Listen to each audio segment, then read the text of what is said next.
Now let's talk about the different types of prospecting leads that exist, right? The fundamentals of these prospecting leads and what it all means. In sales, you'll hear terms like cold lead, a warm lead, and a hot lead. So let's start with a cold lead. As I mentioned in the previous video, a cold lead is a company that you're probably reaching out to that you have no idea if they have any travelers who come to your city.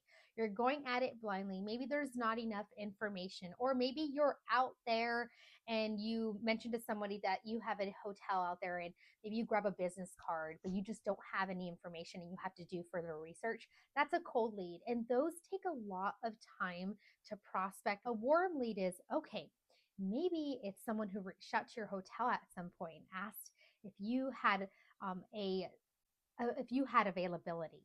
These are customers that maybe have future bookings. You just don't know, but they've reached out in the past, they've been interested, or maybe you've been in conversation with someone at a trade show and they're like, "Yeah, we sent travelers to your city and it was a quick conversation and you kept their business card and you know that they have lodging needs in your market. You just don't know what that looks like, but you know that they do." That is also a warm lead. Now, a hot leads are those customers that, yes, they have lodging. Maybe you've qualified them or they called your hotel and they're like, we want to know if you have availability because we are traveling to your market. Or maybe it's some customer that you continue to nourish and build that rapport with and build a relationship with. And you know that eventually they'll shift the share from the competitor over to your hotel, whatever that looks like, but you know for sure that they have hotel lodging needs.